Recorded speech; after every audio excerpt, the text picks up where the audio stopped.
Como cuidar da saúde dos nossos idosos com afeto, com carinho, para eles terem qualidade de vida.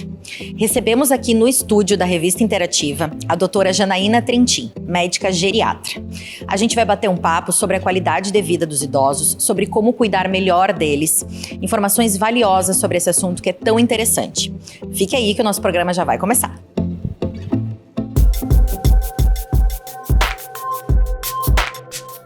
Aqui tem gente, aqui tem vida, aqui tem Unimed.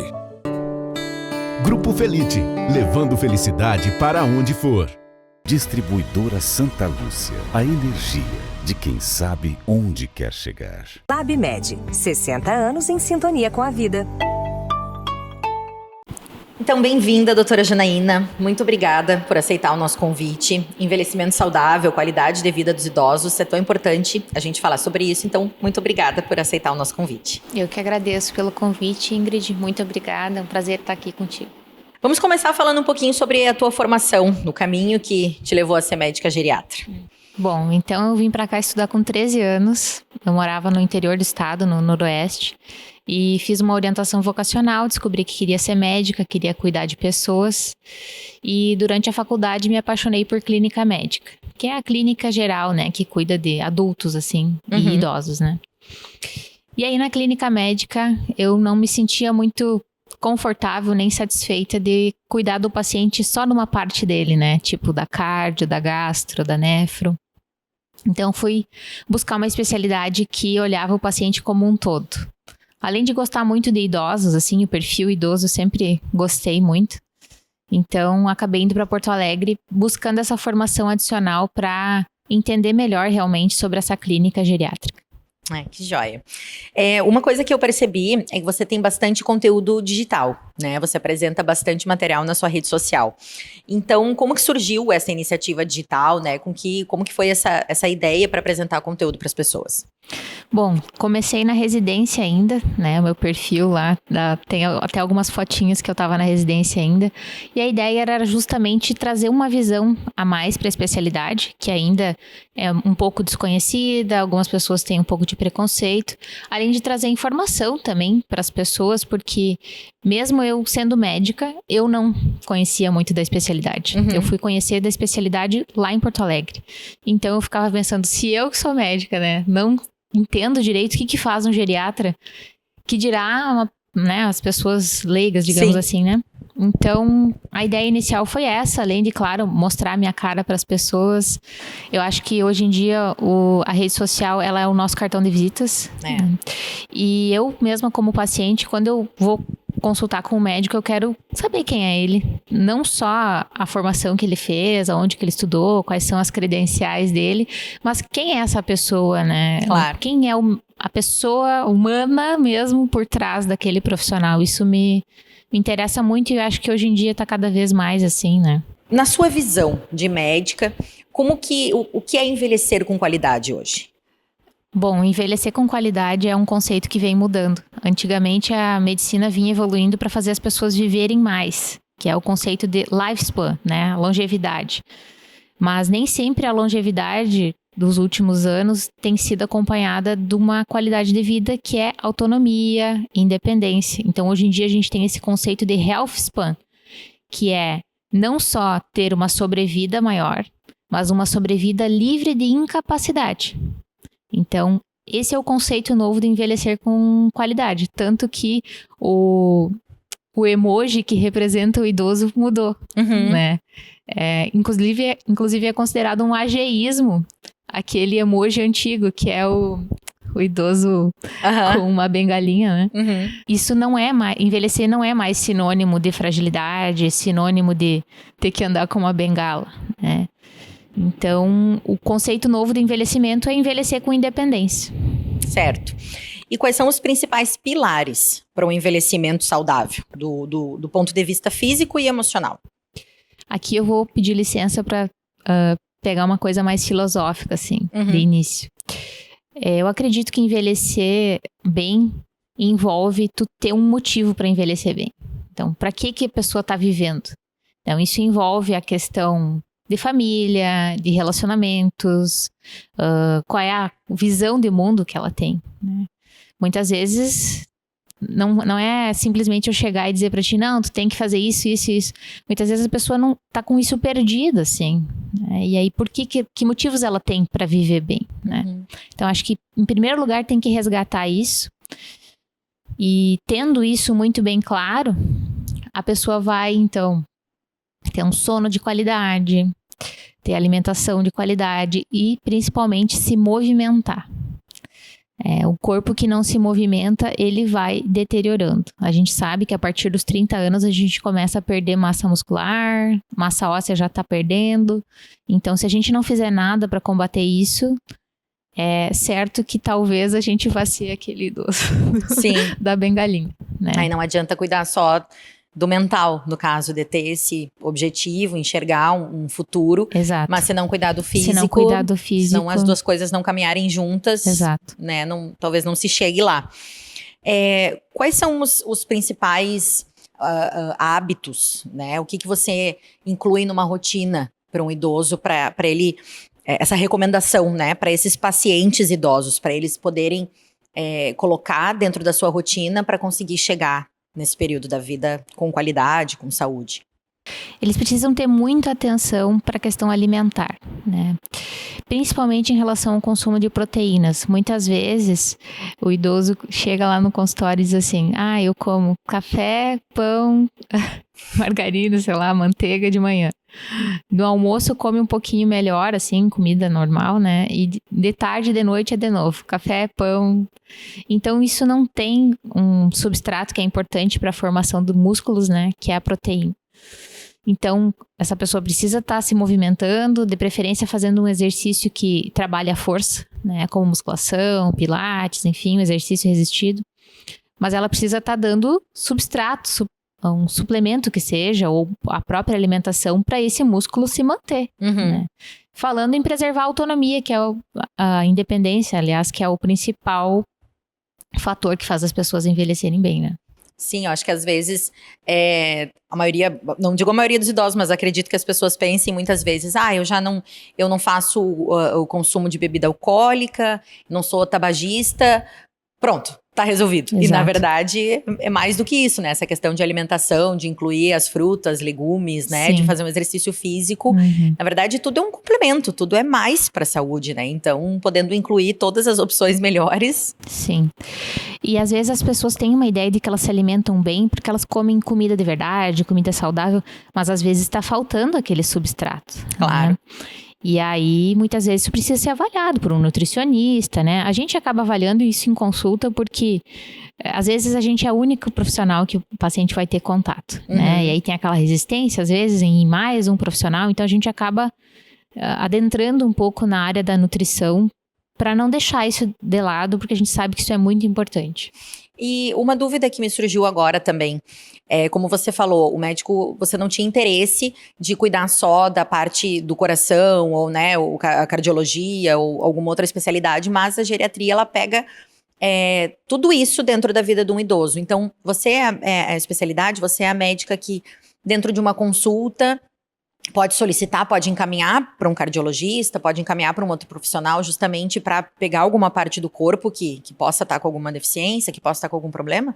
Na verdade, assim, como a gente tem a formação em clínica médica, boa parte da cardiologia do idoso a gente maneja normalmente, né? Hipertensão, problema de colesterol, insuficiência cardíaca, normal, né? A gente solicita exames da parte cardiológica, a gente, enfim, é preparado para avaliar o idoso como um todo mesmo, né? Claro, se o paciente estiver acompanhando com um colega, a gente faz essa ponte também, né? Não é como se a gente fosse soberano e autossuficiente, né? Muitas vezes o que é básico a gente dá conta, né? Se o paciente está acompanhando só com a gente. Ou do contrário, a gente faz essa conexão entre os profissionais. Às vezes, preciso ajustar alguma coisa, converso com o colega e tal. Nem sempre a gente consegue, né? Não dá tempo, mas quando é algo importante, assim, a gente se comunica, né? A gente aqui, todo mundo se conhece, né? Então, bem tranquilo, assim. Claro, esse trabalho multidisciplinar, Isso. Né? Muitas pessoas acham que cuidado do envelhecimento é após a aposentadoria, né? Digamos que, inclusive, eu acho que foi uma das coisas que como eu estava comentando do meu pai, eu gosto de falar do meu idoso, né? Que meu pai tá com 70 anos, mas que Ele foi um homem que já está aposentado há muitos anos e acho que é uma preocupação da maioria das famílias, né, de quando um idoso se aposenta, como que vai funcionar aquela mente que parou de fazer um trabalho por tantos anos, né? Como que isso pode afetar. Então, qual que na verdade é o momento ideal para a gente começar a pensar no envelhecimento? Fisiologicamente, a gente começa a envelhecer a partir dos 30, né? Crying. A gente já tá envelhecendo conversando aqui. Né?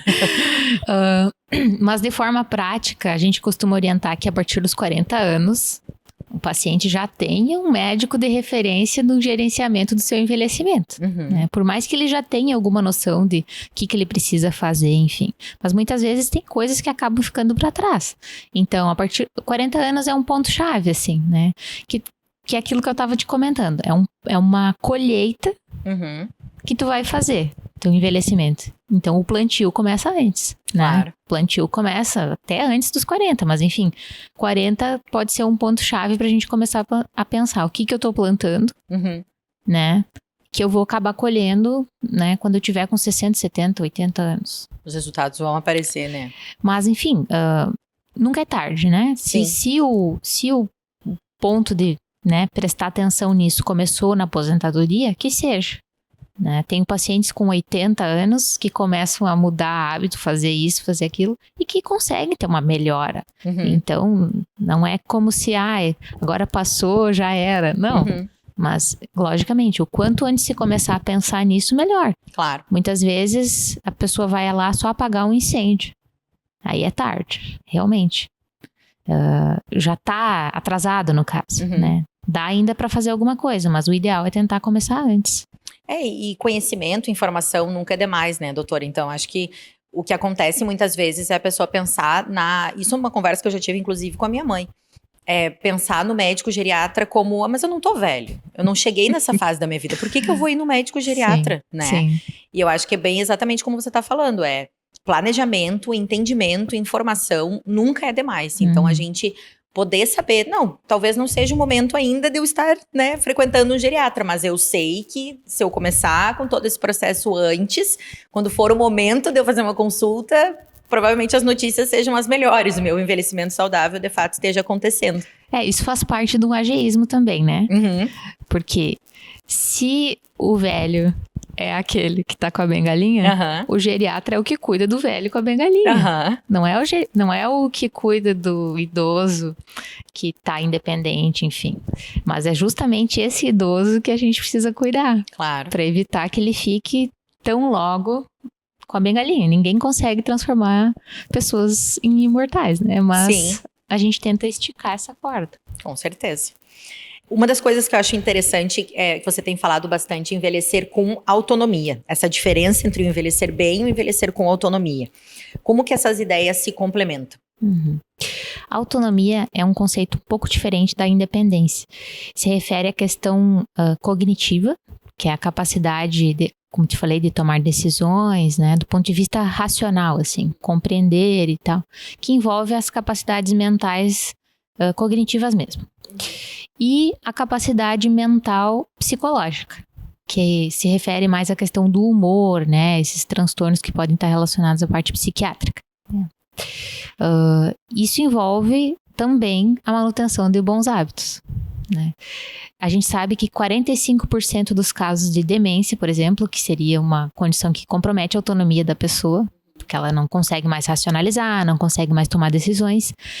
Então, 45% dos casos de demência seriam evitados se alguns fatores fossem controlados, como diabetes, tabagismo, sedentarismo, baixa audição, a colesterol LDL aumentado, fora outros fatores, baixa acuidade visual. Então, a gente sabe que não é por acaso que uma pessoa fica com demência. Claro, tem casos genéticos, mas que são raros, não são o mais comum. Então, essas pessoas poderiam ter essa perda de autonomia evitada. E as doenças mentais, psiquiátricas, da mesma forma. Né?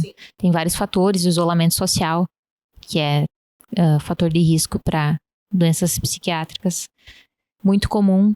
hoje em dia e que vai ser cada vez mais comum porque as pessoas estão tendo menos filhos, né?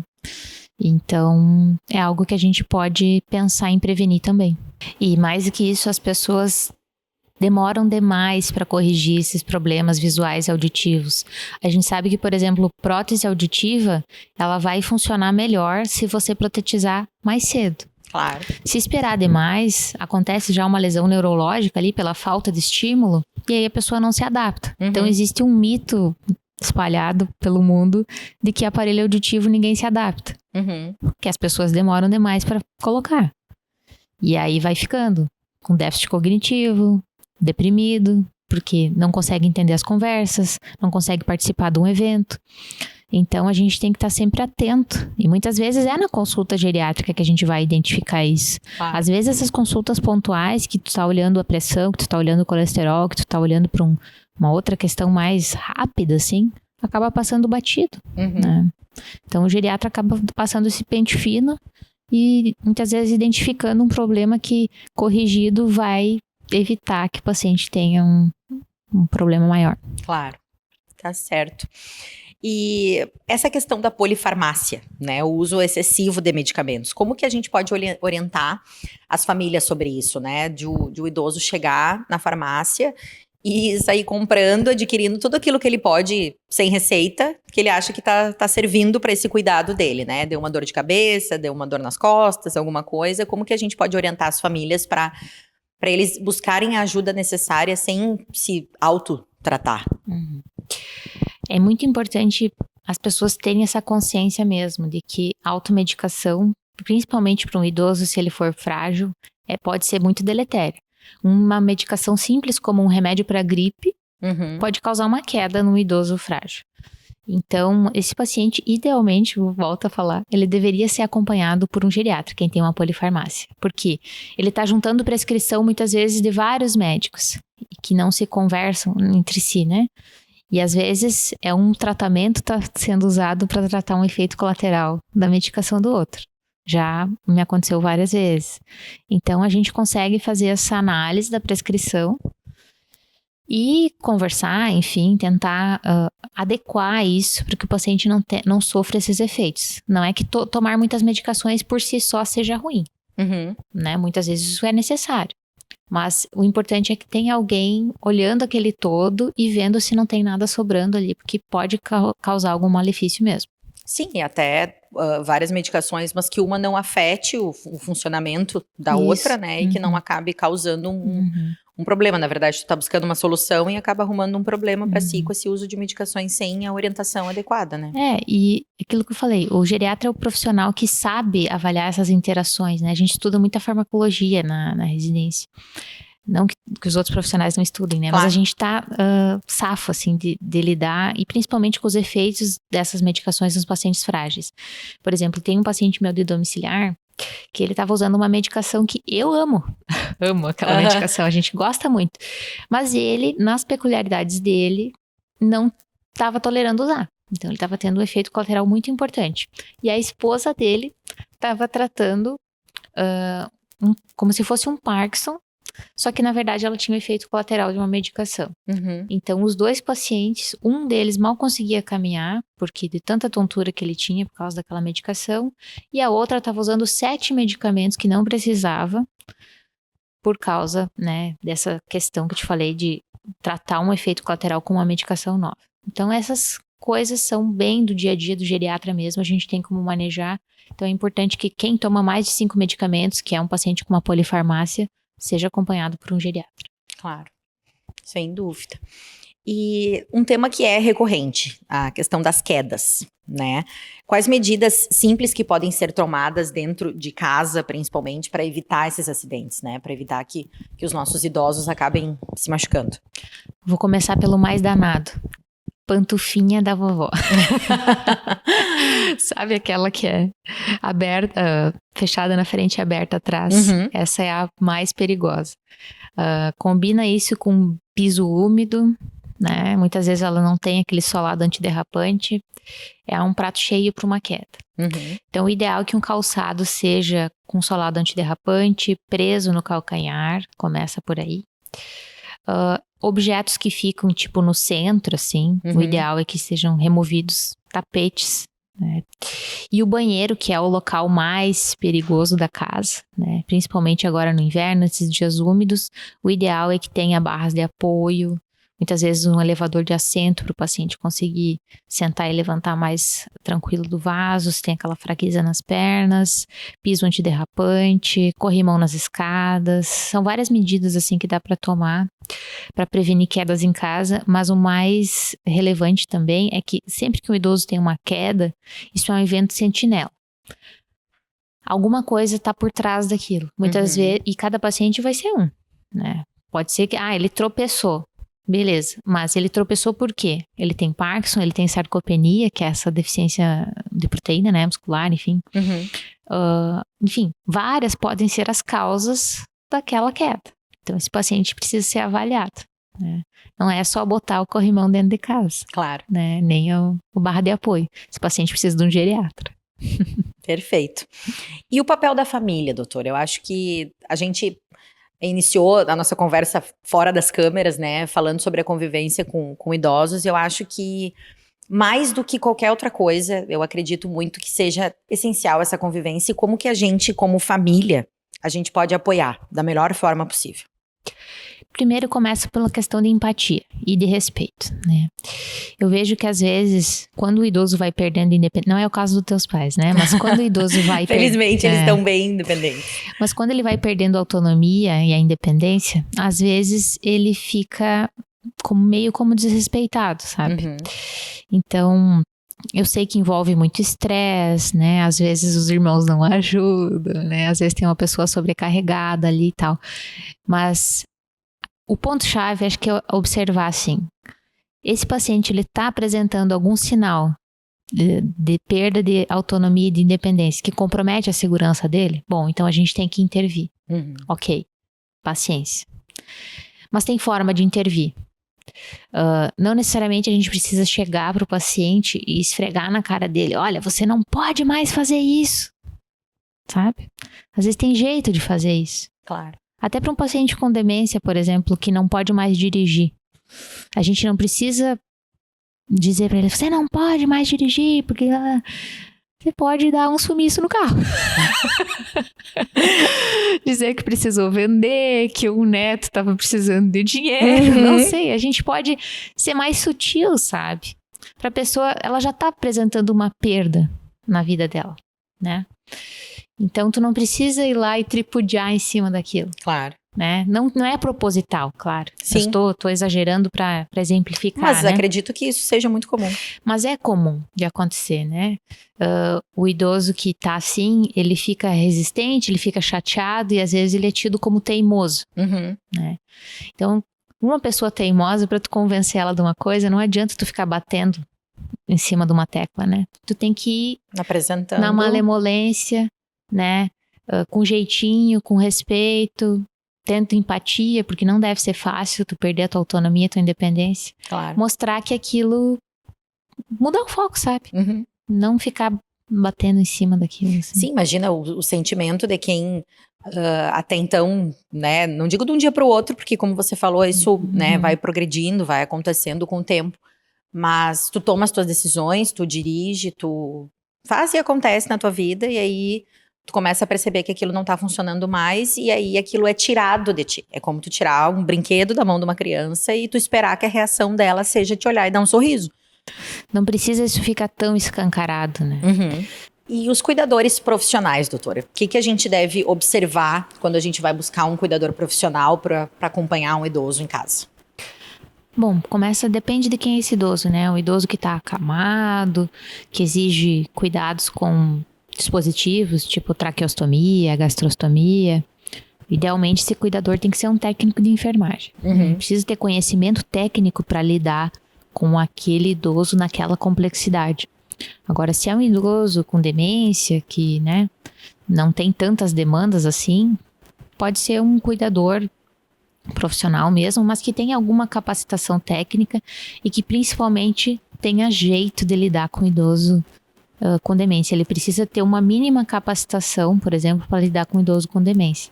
Saber como chegar, como se comunicar, Porque às vezes um cuidador já é um elemento estranho, né? Se ele tiver uma comunicação muito agressiva, muito incisiva, ele vai trazer um transtorno para aquele idoso. Então ele precisa ser uma pessoa que não fale muito alto. Falei agora brincando, né? Mas realmente, ele precisa ter essas habilidades, assim, não só conhecimento de manejo básico de medicações, enfim, ele precisa ter conhecimento, soft skills, assim, né? De saber como conversar com o idoso. Isso exige também preparo técnico. Sim, com afeto, com carinho, paciência, acolhimento, né? Isso. E com esse aumento da expectativa de vida, você acha que as pessoas estão se preparando para a longevidade? Como é que elas, ou se as pessoas estão preparadas para lidar? Não que elas estão se preparando, se elas estão preparadas para lidar com a longevidade. Tanto sua como dos outros. É difícil generalizar, né? Confesso que eu não tenho dados, assim, sobre isso, assim. Vou te falar da minha impressão geral, assim. Claro. É meio a meio, assim. Tenho pacientes no consultório que estão lá fazendo a sua prevenção. E tem pacientes, familiares que acabam levando só no evento sentinela e às vezes nem nisso, né? Então, as pessoas estão tomando, acho, consciência realmente de que precisam se cuidar. Agora as redes sociais estão martelando toda hora, né? Acho que nesse sentido é importante, né? Não só o que eu compartilho lá, mas o que os outros profissionais têm compartilhado a respeito de como envelhecer bem, enfim. Mas ainda estamos a passos lentos da parte prática, né? A teoria tá bem espalhada por aí, a parte prática ainda tá meio devagar, e isso também envolve a questão ambiental, de políticas públicas, do sistema de saúde, né? O nosso sistema de saúde, ele tá muito focado em apagar incêndio, né? Tanto o público quanto o privado. Então, eu vejo que as pessoas vão precisar ter essa autorresponsabilidade, esse autocuidado com a sua saúde. Porque se for esperar do governo, do sistema de saúde, do plano, muitas vezes isso não vai vir. Se a gente quer ter os familiares, as pessoas que a gente tanto ama perto, a gente vai ter que saber que eles vão chegar nessa fase da vida, que eles possivelmente possam precisar de ajuda. E que se a gente não tem essa capacidade, esse entendimento, essa paciência, essa empatia, então que a gente saiba pelo menos trazer pessoas para perto que possam, né? Que a gente tenha condições de conseguir conviver com essas pessoas por mais tempo e lidar bem com a longevidade delas, né? Não é só a gente que importa. Isso envolve todo um preparo de toda a família, né? Claro. Questão financeira, especialmente, porque tu ter cuidadores 24 horas em casa, pelo que eu tenho visto, não tenho nenhuma experiência pessoal, mas pelo que eu tenho visto dos meus pacientes, é algo que envolve um custo muito grande. Alto. Então, às vezes, se o paciente não tem a sua própria fonte de renda, a família fica em apuros, né, para conseguir dar conta disso. Então, é algo para se preparar mesmo, porque a menos que Deus nos livre, né, dos nossos pais falecerem mais jovens, né, eles vão chegar nessa fase. Claro.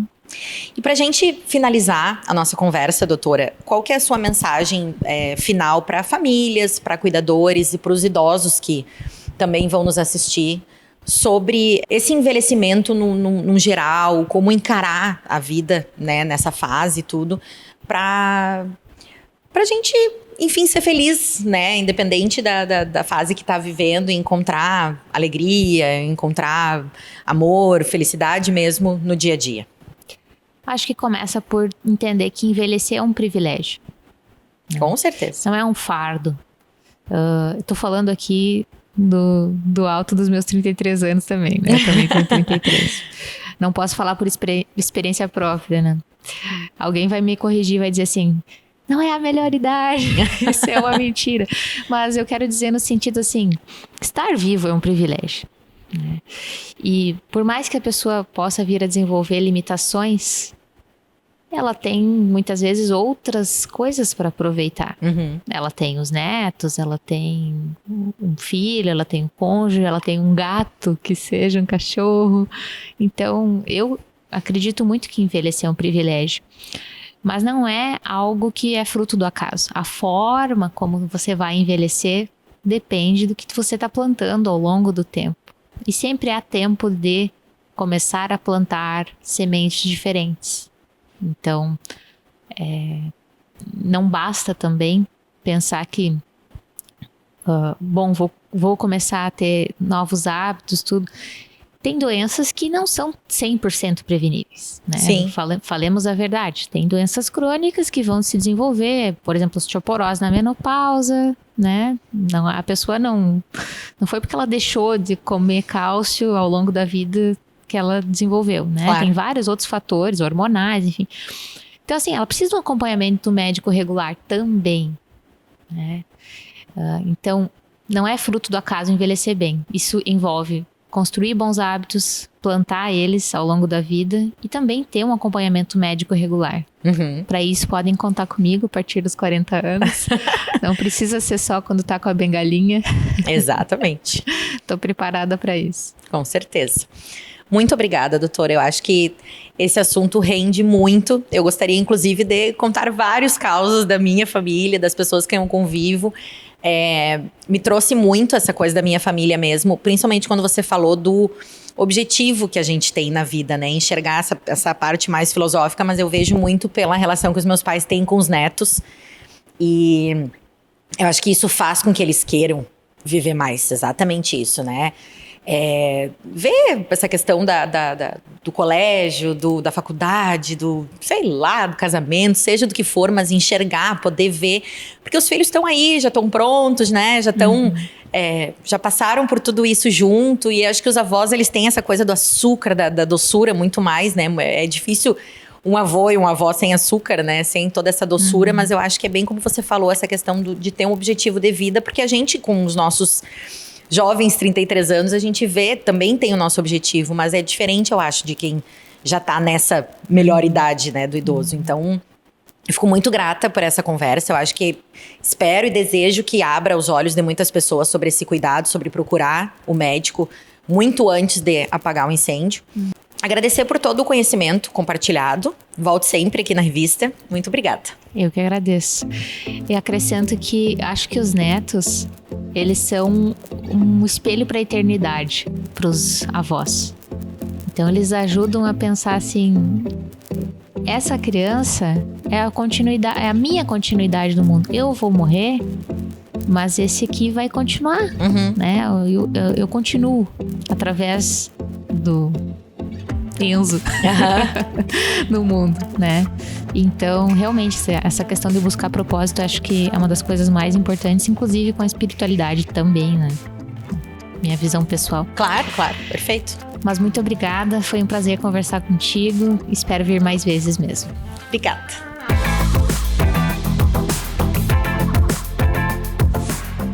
Aqui tem gente, aqui tem vida, aqui tem Unimed.